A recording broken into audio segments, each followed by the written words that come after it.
ஜோதிடம் இல்லைங்கிறவங்க ஏதாவது நாங்கள் என்ன வேணாலும் பண்ணணும், நாங்கள் இப்போ நான் ஜோதிடத்தை நம்பலை, நான் செவ்வாய்க்கிழமை தான் கல்யாணம் பண்ணேன், நான் ஜோதிடத்தை நம்பலை, நான் என்னுடைய குழந்தைகளுக்கு நான் சனிக்கிழமை தான் பண்ணினேன், நான் ஜோதிடத்தை நம்பலை, என்னோட குழந்தைகள் நான் திருமண பொருத்தமே பார்க்காம தான் பண்ணேன், யாராவது ஒருத்தர் சொல்லுங்க பார்க்கலாம், சொல்லுங்க, இந்த கேள்வி பதில் சொல்லுங்க.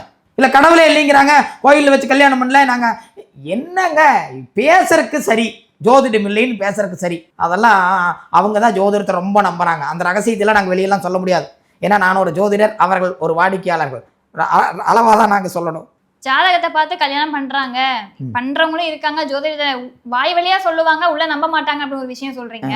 அப்படி பார்த்தா ராமருக்கு கல்யாணம் ஆனப்போ 9 நவரிஷிகளை வச்சுதான் அவங்களுக்கு திருமணம் ஆச்சு. ஜாதகம் பார்த்துதான் கல்யாணம் பண்ணி வச்சிருக்காங்க. ஆனாலுமே 14 வருஷம் வனவாசம் போவாங்க அப்படின்னு யாருனாலுமே ஒரு ஜோதிடர்னால கூட சொல்ல முடியலையே.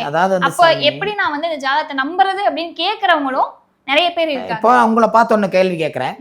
ராமாயணத்தினுடைய உண்மை கருவென்ன?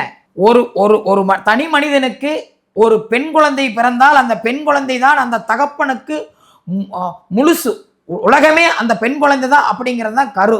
ஆனா ராவணன் சீதையை சிறையெடுத்தான்னு நீங்க கதையை கொண்டு வந்துட்டு நாங்க ஒண்ணும் பண்ண முடியாது. உலகத்தையே அடக்கிய ராவண ஈஸ்வரன் சீதையின் மீது பற்று வந்திருந்துன்னா, பாசம் வந்திருந்தா வில்லெடுத்து உடைச்சிருப்பாரு. ராவனுடைய விந்துக்கு பிறந்தவள் சீதையின் ஒரு கதை இருக்காது, கேள்விப்பட்டிருக்கீங்களா? கதைகள் எல்லாம் திட்டமிட்டு மாற்றப்பட்டது.